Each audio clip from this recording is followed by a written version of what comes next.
This is theirs. We on? Yeah.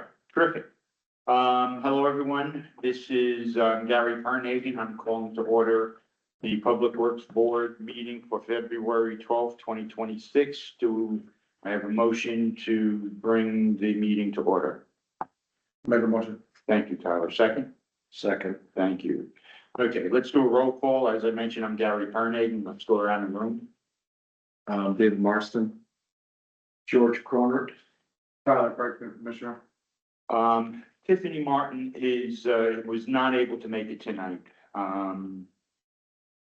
So, and then also as our partner in crime, we have, Ryan Local with us as well. Thank you. Reviewing of the December minutes, we spoke about a couple of things. We're discussing, what Ryan had presented to us was a condition assessment tool that I think we all have, to sort of guide us in terms of evaluating the sidewalks and curbs and intersections, et cetera. It includes photos and descriptions. So that is something that we can use as we go about prioritizing the work. We had a DRI update, and it seems as if, we're moving forward with the DRI. And also the big question back in December was the possibility of a grant. What came about from that is that the grant required matching funds. And while we had funds allocated in the SID budget, it had not been identified as such, and that was not budgeted. And so the city declined to move forward with it so that we can keep that possibility open. Ryan, is that pretty much a fair assessment? I guess the point I clarified, the grant didn't have matching funds as a requirement. There was a discussion as to the amount of funds the city could commit to the project as a whole. Knowing that the city was looking at the applications for $1 million, there was additional costs outlined in the scope of work of the project. So the request came in to clarify how the balance of what was being shown as the project would be funded, which would be likely in kind or from services from the city. So that there's not a match requirement, but they were looking for a commitment from the city to saying what funds they had available. Gotcha. Okay. So, I don't know if everyone's had a chance to review the minutes. They've been online, but I moved to have them, entered into the record. Do I have a motion? Motion. Thank you. Second? Second. Great.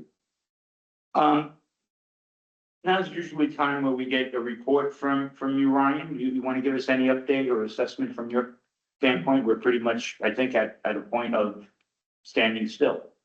Yeah, the only thing I've helped Tyler with was a few requests that come in for help clarifications on some of the SID assessments. Yep.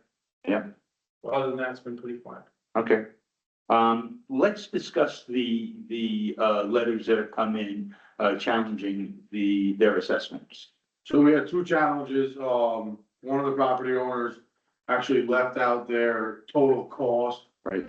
when they submitted their application. So they didn't have a true, amount of what they owed in tax. Once we reviewed that, we figured out, where they were as a residential $100. So they did receive a tax this year. So what we did was we're gonna send them a letter and just add another year's credit on the end of their, of their assessment. That was one of the challenges. The other challenge was we had a property reach out to us because they don't have a sidewalk in front of their home, and in the law, it actually says that it states that there's still a $50 tax. So we had to clarify that, and we wrote down the law and sent it out to them in the letter. And how will they get the $50 credits?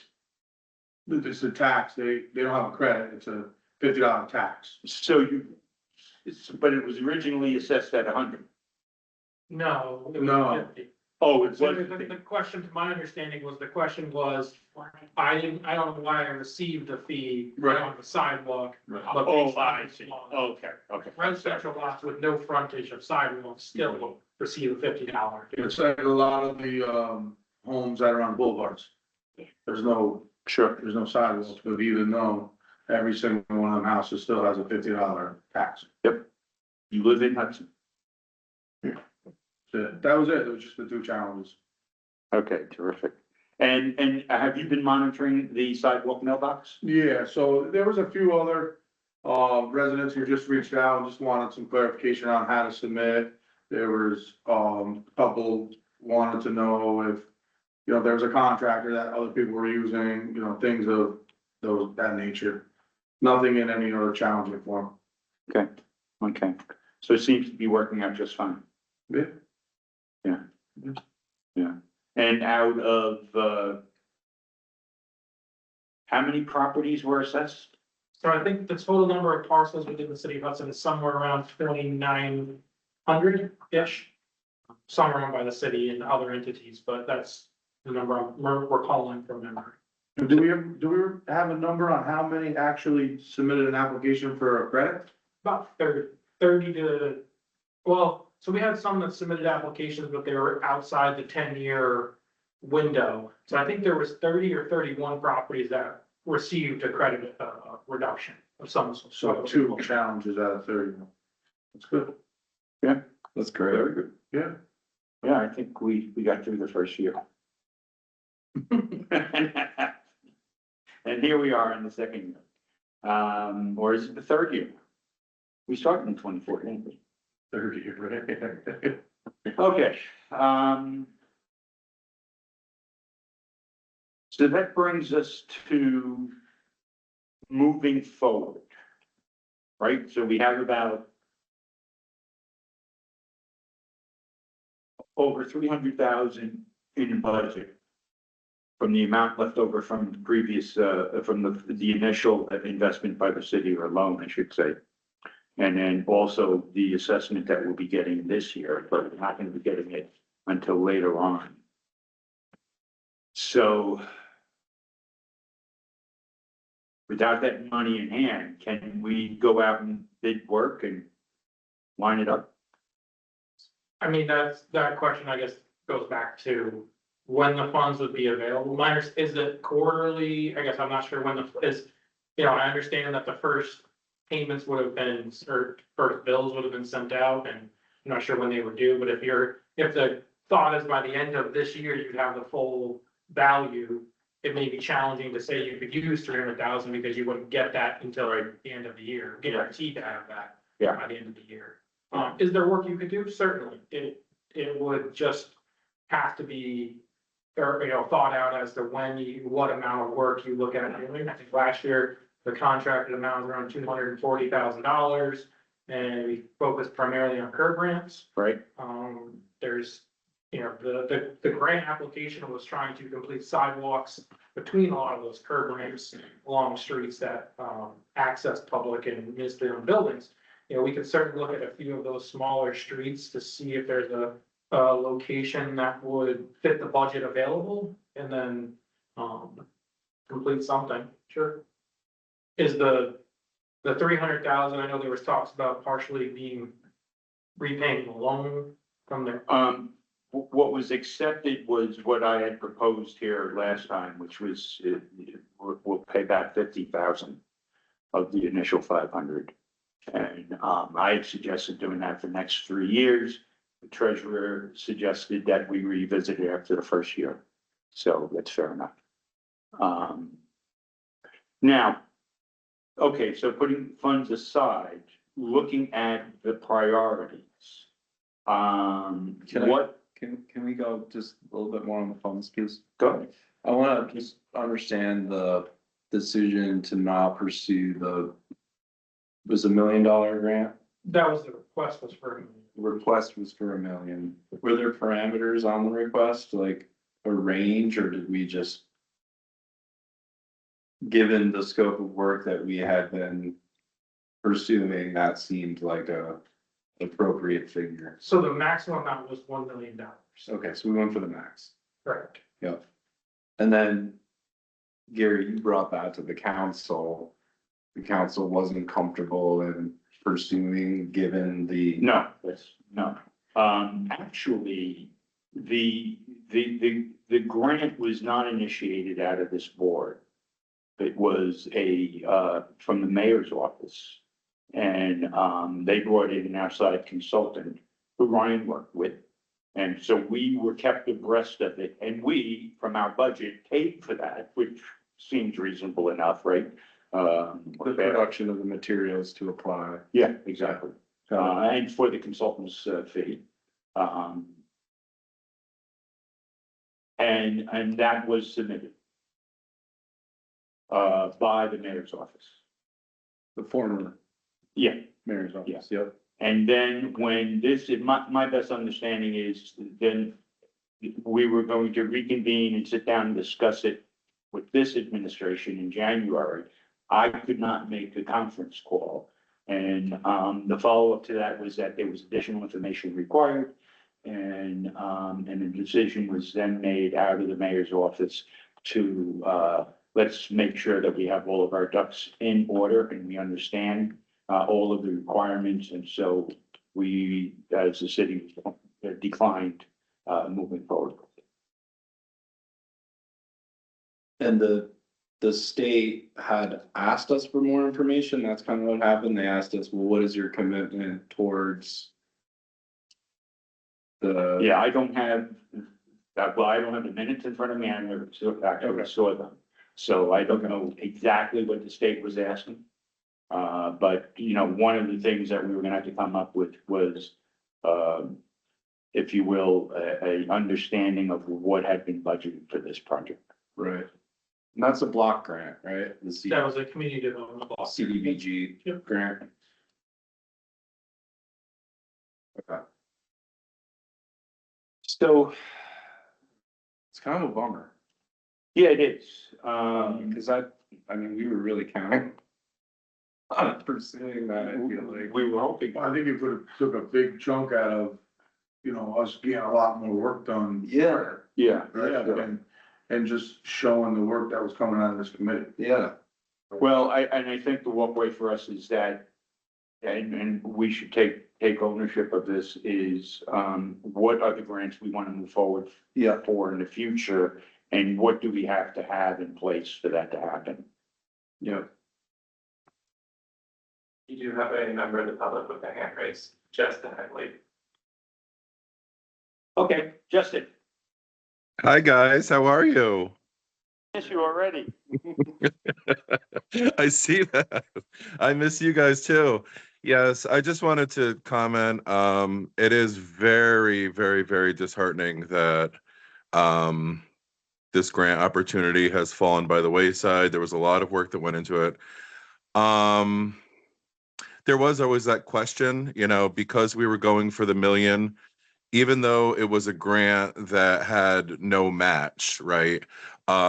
It was expected that if we were to be granted the 1 million, that the city would have $1 million worth of work to be doing. And we figured that, you know, since we were going to be collecting like 300,000 with the SID tax, that at the very least, if we were offered the full 1 million, we could say, okay, we'll accept 300,000 of that money because we have 300,000 in SID tax that we can use to do some work. But we didn't even get to that point because it sounds like there were further questions, right? And they weren't answered. And then so we don't know if we would have even received any money. I think we would have. So I guess my thing that I want to say that, you know, if you guys are considering pursuing other grants, I think now it's really important with a new administration to talk to them. Maybe the Public Works Board meet with the mayor's office, and perhaps Margaret and the city council, just to get a collective sense of what they will be okay with pursuing before the board goes forward and does all the work again and then find out, well, we don't really want to spend X to receive Y. You know what I mean? I think that would be probably a proactive thing, but it is very sad to hear. Justin, do you recall what the ballpark was we committed to get that grant submitted? To pay for the work on that? $12,000. That was what we paid LaBerge. And that came out of the grant writer budget of the mayor's office. Okay. Yeah, that No, was- actually, it came out of the SID budget. Well, right, yes, right. Well, originally it came out of the mayor's, but it was realized that it should have come out of ours, so we did we replenished the mayor's budget, right, Gary? And then it came out of the SID budget. But it was 12,000 for that public facility grant. Yep. Thank you, and, good counsel on, making sure everyone's on board, before moving forward. Thank you. So, in looking at future work, should we still be looking at the curbs, ramps, intersections? Should we be looking at the pathways or sidewalks to municipal buildings? That's where the focus was last, for the first phase of this. I'm not sure if we've completed that. What's the board's thoughts around this in terms of getting focused and saying, okay, this is what we want to start looking at? Did we complete all of the curves?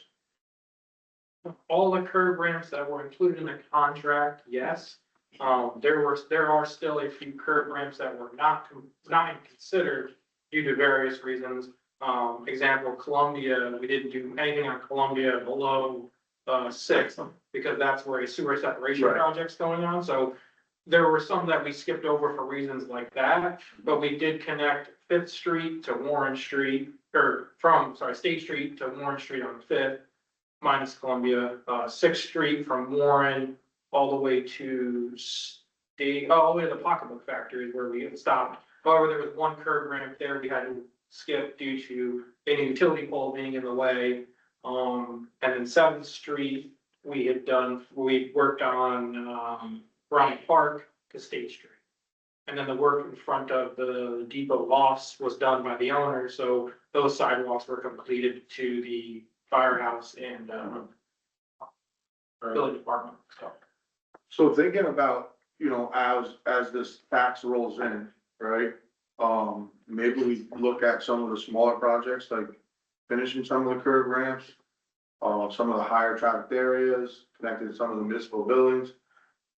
So we don't go after a big piece and not end up having funds everywhere. Makes more sense to me. And those were originally came out of the Justice Department's recommendations, right? There were, I think, don't quote me the number, I think it was 6 or 7 areas of work, Yeah. and they were strips of roadways, networks to the public buildings, yes. Right. So those are the groups as part of that. You brought up a good point. Do we ever get closure from Justice Department for, okay, you've completed this work and we're all happy and No. just, They just don't sue you. they just, Well, but I believe, my understanding is that, we had brought in Hyman Hayes. Hayes and Associates. They did assessment, put a punch list together, if you will. And ultimately, they were to be the ones to sign off on it as the, I think at the term, neutral, if you will, sort of. Third party type thing, I'm sorry? like a third party. Yeah. Right. Yeah. Yeah. The last 2 years, we haven't heard back from the Justice Department. I do know Justin was submitting photos and records to them. Oh, they had communications, but that stopped after the new administration. So it would have seemed that it's not a priority. But, it is the law of the land. We need to move forward Yeah, with it, so, you know, just be nice to reach some kind of closure so we can Yeah. actually start to say, okay, we've done that, now we're on to the maybe flat work or whatever. well, actually, we know that we're not in ADA compliance. You know, and I think ultimately, that's, you know, where we want to be.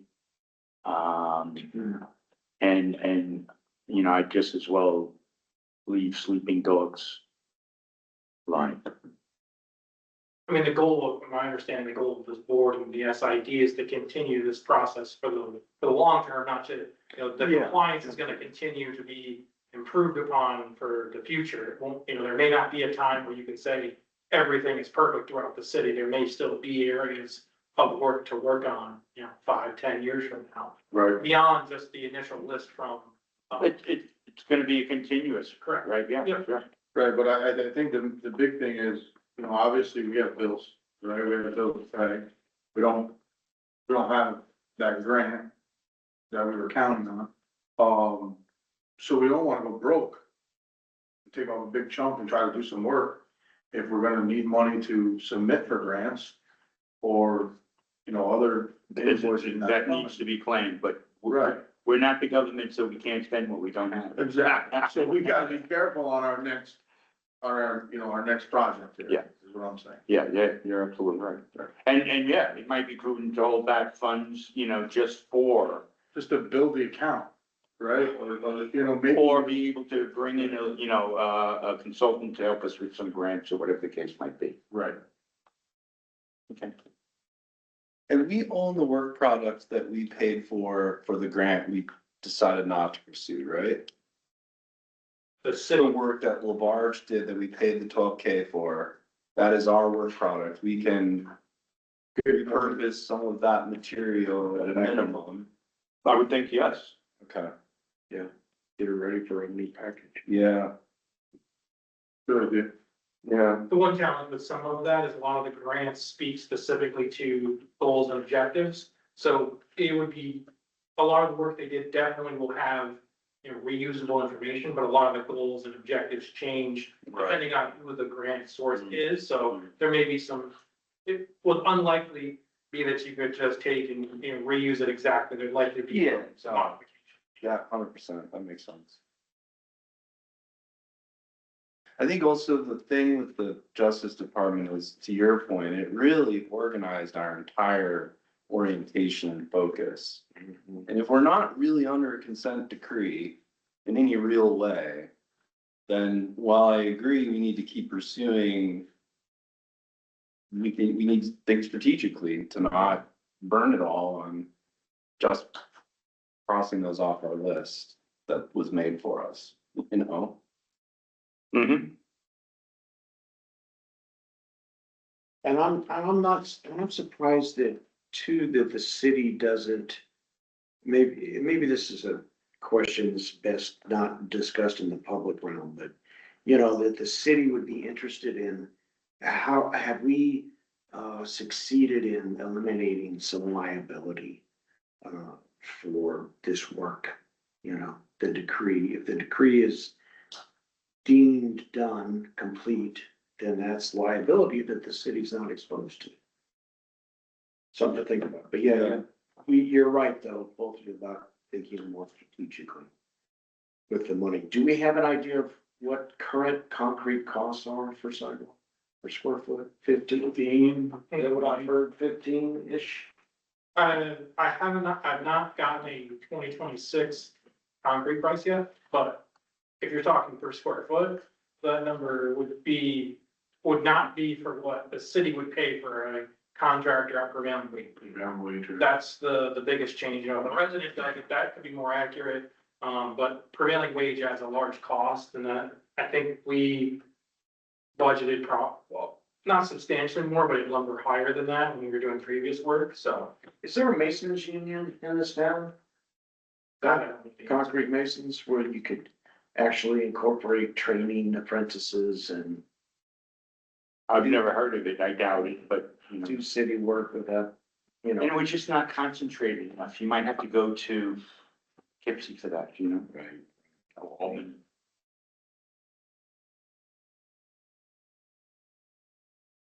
Okay, so, yes, we need to start thinking about all this, in terms of how we want to move forward and prioritize. I'm gonna find out what's the availability of the funds as we move forward. Also look into the Labarge product, and if we can get it, do you have a copy of that? So I have a copy, I may. it's a large file. so Yeah.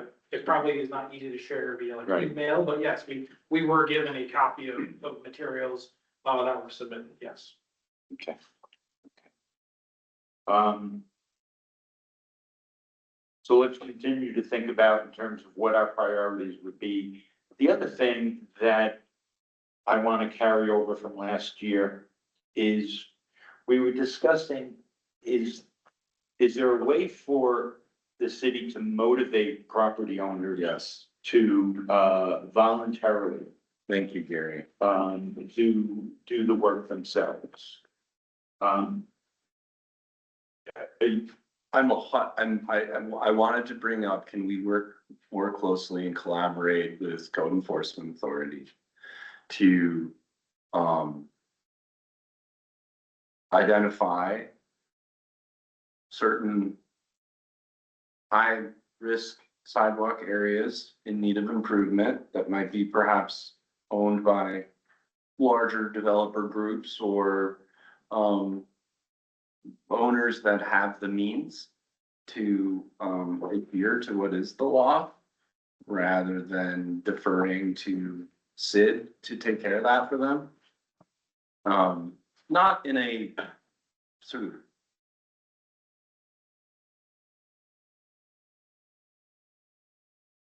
you phrased it correctly, I feel like.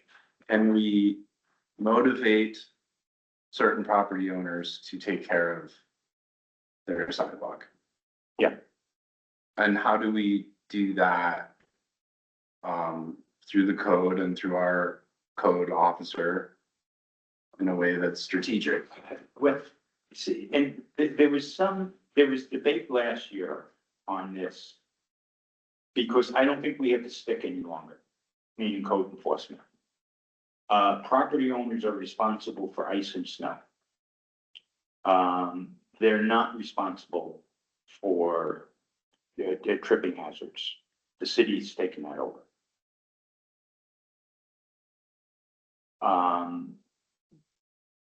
Well, I think we should think through that. Is that the legal interpretation of the law? Yeah. Cause we don't own that property, right? We do not own that property. We have an improvement district that overlays the property. And we have the right to tax that apportionment by virtue of the overlay. But does it mean then that we are solely responsible for the condition of the sidewalk?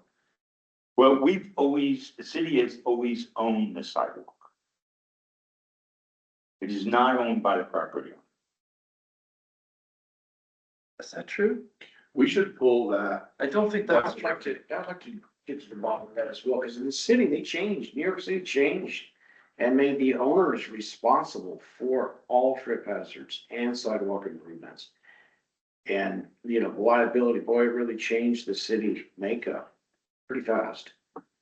You know, We should pull the information so that we have. We can double check it again, and we have a new council. We had checked with the council last year, and that was, you know, of course, it was very legalese kind of, Yeah, you know, response, right? I think like this committee is based on that. Yeah, I think we Yeah. all, and that's one of the things I wanted to urge, is that we all should go back, including myself, and reread We that should know law. it front to back. I'm sorry? We should know that We should. exactly front to back. You know, Yes. it would help. You have two questions, and Yeah, we okay, yeah, we'll take it. Ronald? Ronald? Yes, Matt McGee would like to say something. Yes, this is Matt McGee. I'm a property owner in Hudson, and I did have my property, the boundaries defined, so actually the sidewalk, some 4+ feet of it belong to the city, not to me. And in my opinion, and I think that what was said before is correct, I do not own the sidewalk, the city does. And now the city is charging me a fee for them to take care of the sidewalk. So I'm puzzled that even so, I'm responsible for it anyway. I don't think that would be a reasonable understanding of what has happened. In New York City, it was the same as it used to be here, but you have changed the law and you're charging a fee which New York City does not charge. And I think that's, that's the crux of it. Thank you. Thank you. And Justin as well. Yeah. Justin? Hi. So yeah, I just wanted to say before I left office, I did have a conversation with Crystal Peck, and I had a separate conversation with Rob Perry regarding the language about the responsibility and who it falls on. And there are different scenarios that are clearly marked in the charter. The language is specific, but even with it being specific, it's foggy at best. And Crystal and Rob, I suggested that everybody meet together to perhaps update the language to make it crystal clear, because certain topics would come up. Well, if somebody hurts themselves in this way, it's one person's responsibility. And if they hurt themselves a different way, it's someone else's responsibility. And it's not really clear. So I just want to leave you guys with that it's in their minds that the language should be looked at and collectively updated in some way to make it clear, because you get different opinions when you talk to different people. That's all. Thank you. Thanks, Justin. Okay, so we do need clarification on that.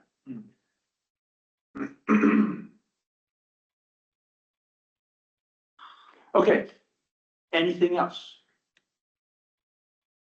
Lloyd? And if you were to clarify, well, you should have a good concept of where you want to go and how you want, what you want to establish. But the point about motivating people, I mean, one recent example is Columbian Stick, Hudson Harmonic LLC. So that was like one of the worst areas, and they did take it on themselves. I wish they had poured the sidewalk a little bit better for the ice. I think that would have been better there than were. But anyway, so I'm talking to the owners, spending $40,000. So your question is, and this is maybe a more extreme example on the high side, but how do you motivate somebody to spend $40,000, or a smaller project? It could be 5,000, 10,000, I don't know the number, but you're like, how do you motivate someone to spend that kind of money if they don't feel like they have to?